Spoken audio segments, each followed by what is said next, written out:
We begin, though, with a new phase of America's pandemic response. Yeah, President Biden unveiled a new COVID strategy that will require tens of millions more Americans to get vaccinated. And the president had this to say to those who have yet to get the vaccine. We've been patient, but our patience is wearing thin. And your refusal has cost all of us. This is not about freedom or personal choice. It's about protecting yourself and those around you. The president said that's why he's taking action. COVID cases are surging. You can see it here on your screen. Deaths are now 5 times higher than just a month ago, despite 3 safe and effective vaccines readily available. The president's plan covers everything from vaccine mandates and booster shots to flying and new ways to protect young children from the virus. We have a team covering everything you need to know about the pandemic and the new mandates coming with the president's plan. So let's go ahead and begin with NBC News White House correspondent Monica Alba. Monica, good morning to you. What does President Biden's plan mean for millions of workers across America and who will now be required to get the vaccine?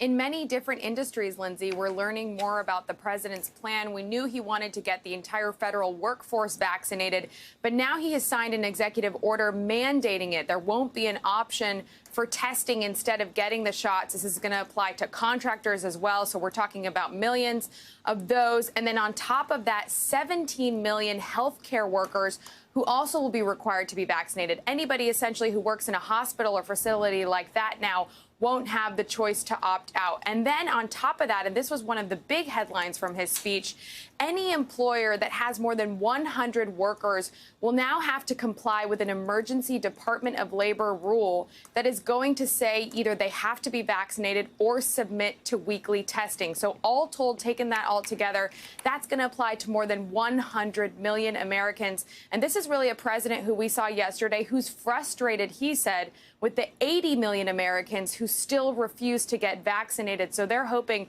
this moves the needle slightly when it comes to these people who still have been on the sidelines and waiting to get these shots. Now, we'll have to see if that's the case. But Monica, what about governors in states that have banned vaccine and mask mandates? How's the president addressing that?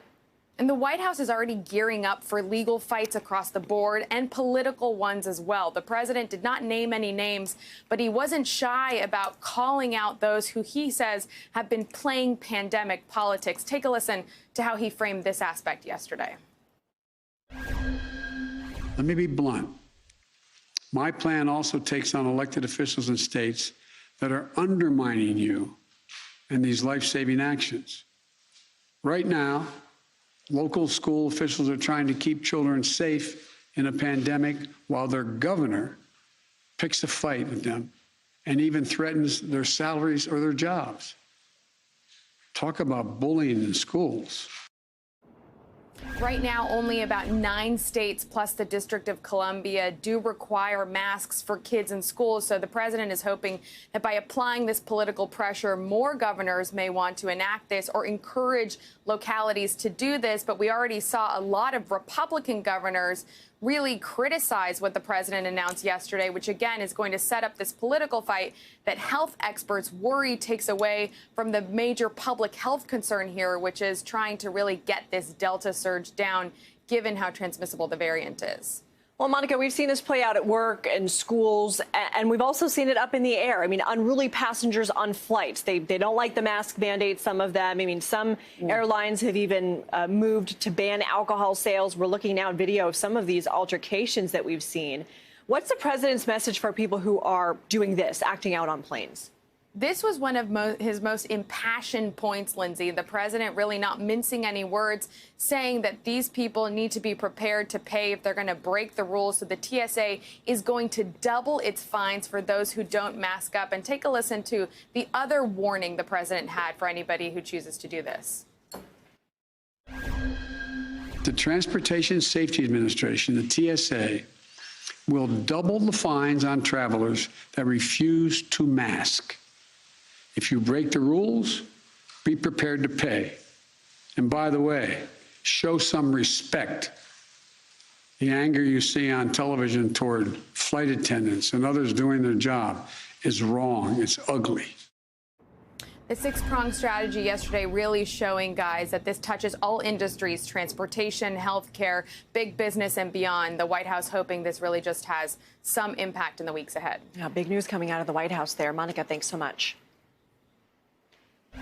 Now, the president's plan also includes a mandate for many businesses. We're joined by NBC News senior business reporter Ben Popkin for more on that. Good morning, Ben. Good to see you. So this mandate is about more than public health. There are also these serious economic implications. So help us understand how COVID and its variants are affecting our economic recovery. First of all, as we see more shutdowns, more people having to wear masks inside, and also how this vaccine mandate might change things as we head into the holiday season, also flu season.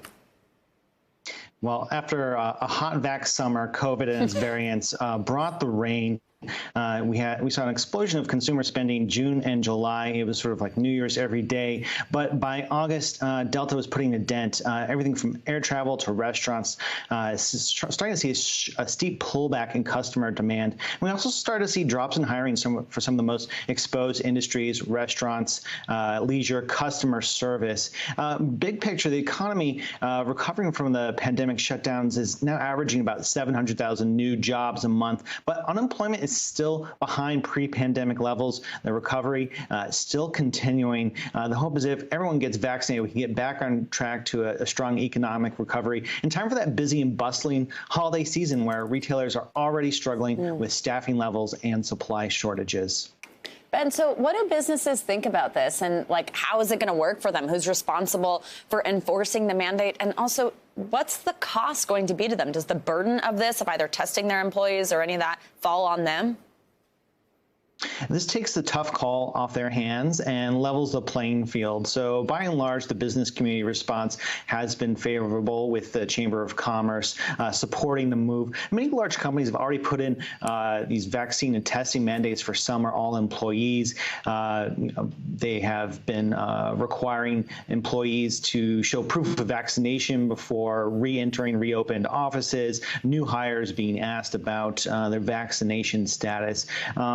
Businesses say, they've been wanting to enact these mandates, but they've been concerned about the legal liability and employee backlash, even after OSHA, the Work Safety Agency, clarified rules to allow these vaccine mandates more explicitly. So this mandate gives them the cover and makes everyone play on the same level. All right, Ben, we'll have to see what happens, especially since a recent poll found that among unvaccinated workers who aren't self-employed, 7 in 10 said they would likely quit if they were forced to get the vaccine. Ben, thank you so much for your reporting this morning. Los Angeles just became the first major county to require all students 12 years and older to be fully vaccinated by January. The decision, made by the nation's second largest school system, was approved by the Board of Education yesterday, and it prompted some immediate pushback by some parents. LA Interim Superintendent Megan Riley says this new policy will impact about 225,000 students between 6th and 12th grade. So students have until October 3rd to get their first shot, and those who aren't fully vaccinated by the end of winter break will not be allowed in school. According to the Los Angeles County Department of Health, 60.8% of children ages 12 to 15 have gotten at least one dose. That number jumps to 68.3 for kids 16 to 17 years old. The decision to mandate vaccines has been endorsed by several local leaders and the teachers union. We're going to go ahead and bring in NBC News health and medical reporter Erica Edwards for more. So, Erica, give us a picture here of what COVID looks like among kids in Los Angeles. How many are becoming infected, and are we seeing it spread in classrooms? Hey, Lindsay, good morning. I think there's no question that we are, in fact, seeing COVID-19 spread in classrooms. Get this, just in the first 3 weeks of school in Los Angeles County, there were more than 7,700 positive cases of COVID-19 among students and about 1,250 cases among staff. The health department there says the case rate for unvaccinated students is about 484 per 100,000. For vaccinated students, it's just about 51 per 100,000. Now, this is already a school district that requires masks, has enhanced air filtration systems, tests its students and staff every week. This dramatic rise in COVID-19 in this area shows you just how important those vaccines really are. Lindsay? Well, the COVID vaccine is only available for teens between 12 and 16 under federal emergency use, that emergency use authorization from the FDA. And Pfizer is the only vaccine fully approved by the FDA for teens older than 16. So is this a concern here for parents that might be hesitant? And how are school officials responding to that? Yeah, some parents have cited that emergency use authorization only as a reason that they are hesitant to get the shots for their kids, although it is widely anticipated that the FDA will, in fact, move forward with full approval for the Pfizer vaccine for ages 12 to 15 in the coming weeks. Meanwhile, school board officials say this is really a non-issue. They say that the benefits far outweigh any risks, and in fact, it is their moral obligation to do whatever they can do to protect those kids under age 12 for whom there is no vaccine yet. Lindsay. Well, some parents in Los Angeles are challenging this. They say it should be up for them to decide. So do you expect this to end up getting fought out in court? And do you think other cities are kind of watching and waiting what happens here? You know, it's interesting that you asked that. One parent actually last night asked the school board, can families sue if we get our kid the vaccine and then they have some sort of negative secondary side effects? I think it's safe to assume that there will be some kind of litigation. Lawyers already have pending lawsuits related to the school district's requirements for masks and weekly testing. Meanwhile, you know, there are other school districts around the country already mandating vaccines for certain students, mainly student athletes. Fairfax County in Virginia, Aurora, Colorado, parts of New York, actually the entire state of Hawaii already mandates the vaccines for their student athletes. Lindsay. All right, Erica Edwards, thanks so much for your reporting. Good to have you. And stay with Morning News now. Coming up later in the hour, Dr. Anthony Fauci will be joining us to talk about the current state of the pandemic, as well as President Biden's new plan. Now, President Biden is set to visit all 3 9/11 sites to mark the 20th anniversary of the attacks. He will start in New York City at Ground Zero, where the Twin Towers fell. Then he will travel to Shanksville, Pennsylvania, where Flight 93 crashed before his final destination in Washington, D.C. Then finally, he will pay respects at the Pentagon Memorial site where the 4th plane went down. NBC News correspondent Ron Allen joins us now from Ground Zero in Manhattan. Ron, good morning. Thank you for being with us. So the president will be right there where you're standing or nearby, maybe a little bit below tomorrow. What are preparations like? What's going on down there before his visit and before the ceremony? Well, the expectation is that this is going to be a huge event. 20 years is a big number, and there is something of a generational shift happening in terms of how this event, how this moment is remembered. Some have described it as a shift from a memory to history, and there's a lot of concern by the families who lost loved ones here about this being forgotten, about them being forgotten, their sacrifices and the sacrifices of first responders.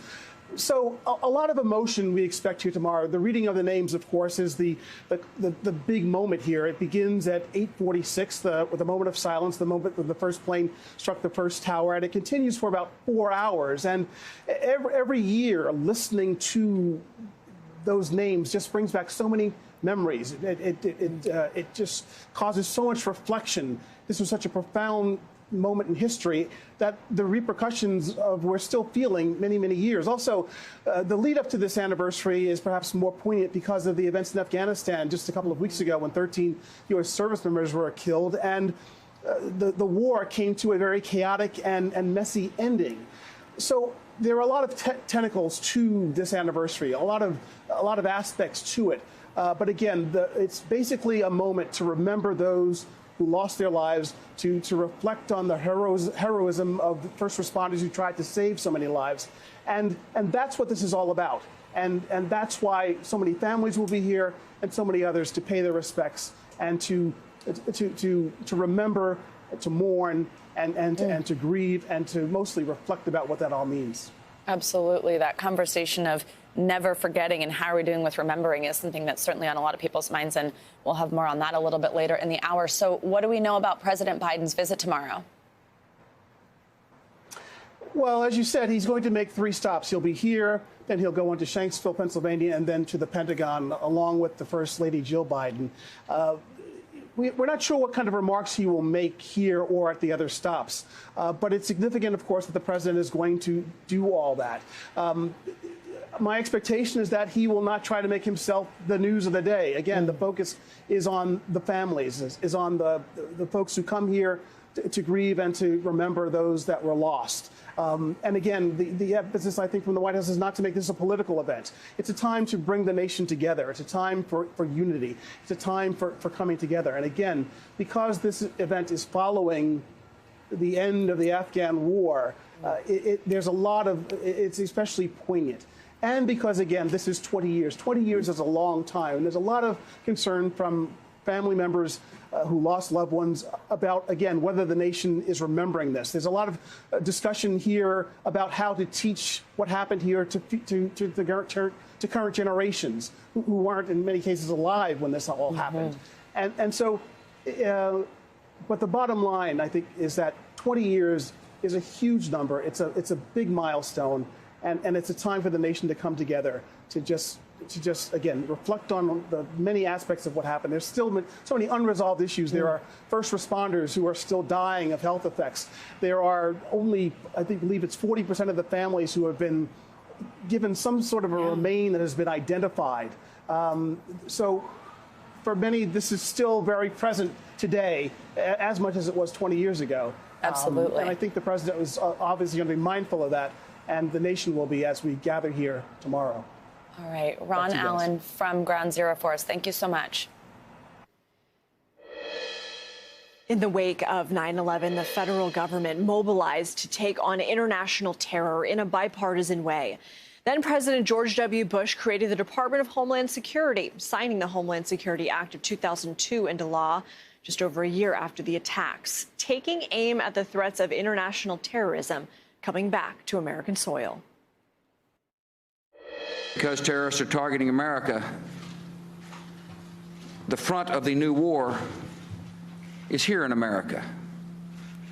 Our life changed, and changed in dramatic fashion on September the 11th, 2001. The Homeland Security Act of 2002 takes the next critical steps in defending our country. The continuing threat of terrorism, the threat of mass murder on our own soil, will be met with a unified, effective response. NBC News Justice correspondent Julia Ainsley joins us now. So, Julia, good morning to you. You know, in just 20 years here, under 20 years, the Department of Homeland Security has really ballooned to be one of the largest federal agencies. It's got a massive list of responsibilities here. How has the department grown since 2002?